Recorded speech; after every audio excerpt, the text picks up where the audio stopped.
Buenos días, bienvenidos al tiempo devocional de hoy, viernes 4 de agosto, en la comunidad contigo. Vamos a hacer una oración y vamos a pedir la guía de Dios en este tiempo. Oremos.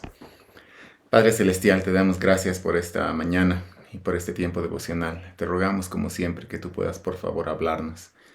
Queremos escuchar tu voz, conocer tu voluntad y conocer más a Jesucristo al leer la Biblia, Señor. Por favor, háblanos. En el nombre de Cristo Jesús oramos. Amén. ¿Alguna vez estuviste en una situación donde lo que manda es el orden de llegada? El orden de llegada puede ser conveniente cuando uno llega primero o inconveniente cuando uno llega al final. El restaurante favorito de mi esposa funciona así. Este restaurante no acepta reservas, sino que atiende a un número limitado de personas por orden de llegada.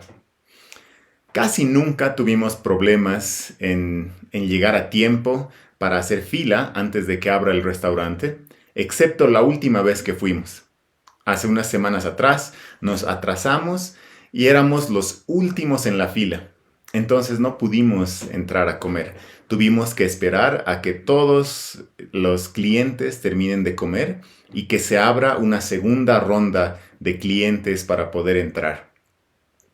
El orden de llegada tiende a favorecer a unos y a desfavorecer a otros.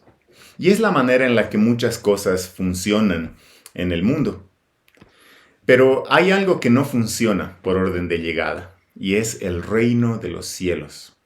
En el reino de los cielos no se favorece al que llega primero, ni al más fuerte, ni al más grande, ni al que tiene más, sino que en el reino de Dios, el orden de llegada es totalmente puesto de cabeza. En el pasaje que leímos la anterior semana, en Mateo capítulo 19, en el verso 27, Pedro le dijo a Jesús: nosotros lo hemos dejado todo y te hemos seguido. ¿Qué pues recibiremos? Pedro y los primeros discípulos de Jesús hicieron tremendos sacrificios para seguir a Jesús. ¿Qué ventaja tendrían ellos? Y después de que Jesús le asegura a Pedro de que todo aquel que siga a Cristo será bendecido a través de la comunidad del Mesías y heredará la vida eterna, Jesús añade lo siguiente, hablando de este orden de llegada del cual Pedro se estaba quejando. Leamos por favor Mateo capítulo 19, vamos a leer a partir del verso 30 y vamos a leer hasta el verso 16 del capítulo 20.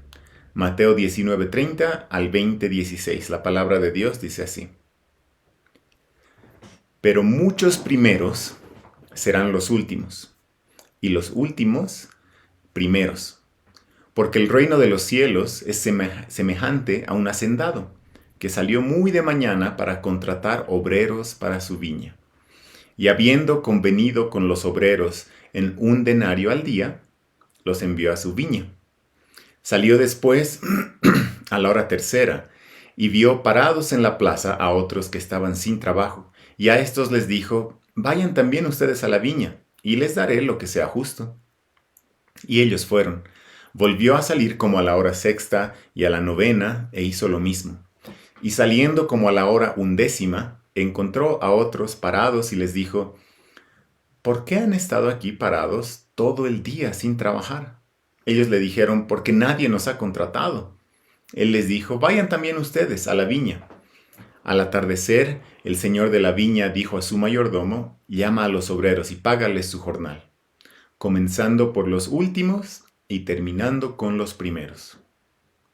Cuando llegaron los que habían sido contratados como a la hora 11, cada uno recibió 1 denario.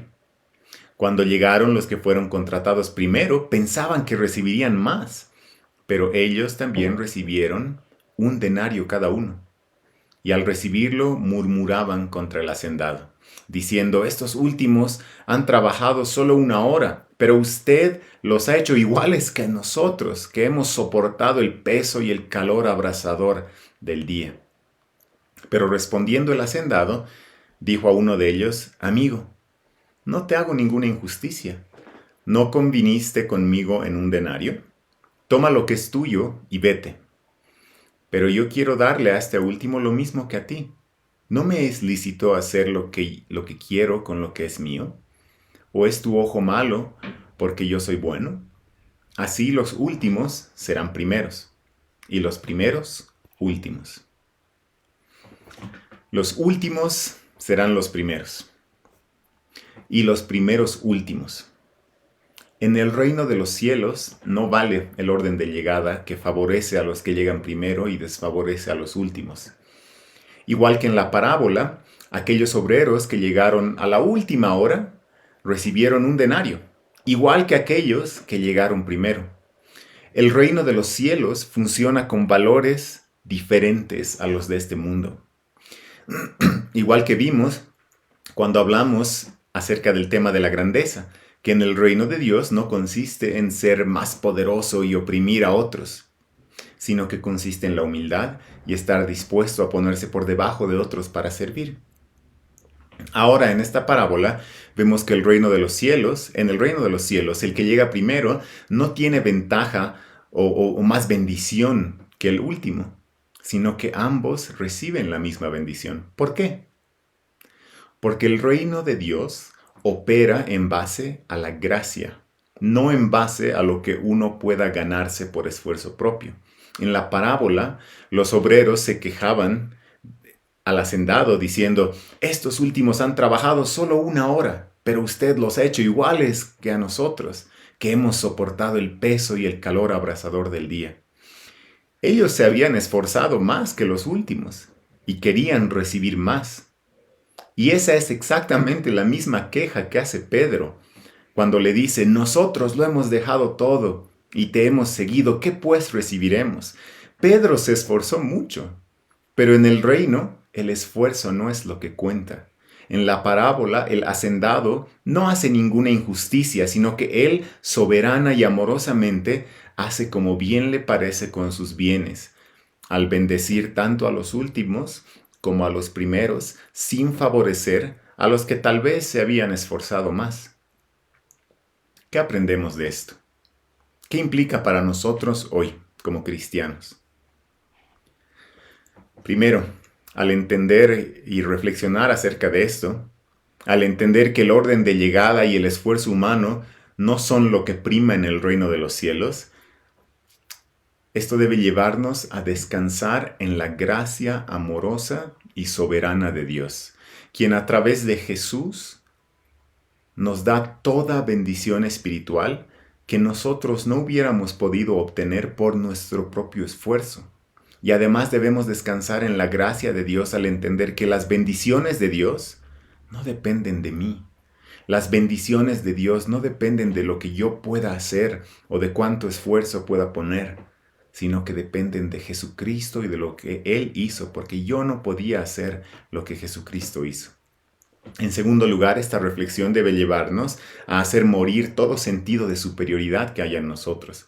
No miremos como inferiores a otros cristianos, no pretendamos imponernos por la fuerza por encima de otros. Recuerdo que hace muchos años hubo un ministerio de una iglesia que se quejaba porque el pastor no había puesto de líder a los más antiguos, sino que había puesto de líder, sí, a un cristiano maduro, que tan solo estaba unos cuantos años en la iglesia. Esa mentalidad de favorecer a los antiguos no debe estar en nosotros. En la iglesia no estamos para construir una carrera ni para acumular beneficios en base a la antigüedad. En tercer lugar, esta reflexión debe llevarnos a cultivar un gozo genuino por los creyentes nuevos, un gozo genuino por aquellos que llegan a la fe en Cristo y un gozo verdadero en lugar de envidia cuando vemos que Dios bendice a otros y cuando vemos de su gracia derramada en los demás, porque los últimos serán los primeros y los primeros los últimos. La siguiente semana vamos a continuar hablando acerca de este tema, pero por hoy terminemos acá orando. Oremos. Padre Celestial, te damos gracias una vez más por la maravilla y la gracia que encontramos en tu reino y a través de Jesucristo. Nos sorprende cómo el reino de los cielos pone de cabeza todos los valores de este mundo. Y te damos gracias porque sin merecerlo, no en base a nuestro esfuerzo y no por orden de llegada, tú nos diste toda bendición espiritual en Cristo Jesús, porque Cristo Jesús hizo lo que nosotros no podíamos hacer por esfuerzo propio. Te damos gracias por esa gracia amorosa y soberana que tú derramas tan abundantemente en nosotros, en Jesucristo. Oramos en su nombre y en el poder del Espíritu. Amén. Hermanos y hermanas, que tengan un muy buen día, que el Señor los bendiga.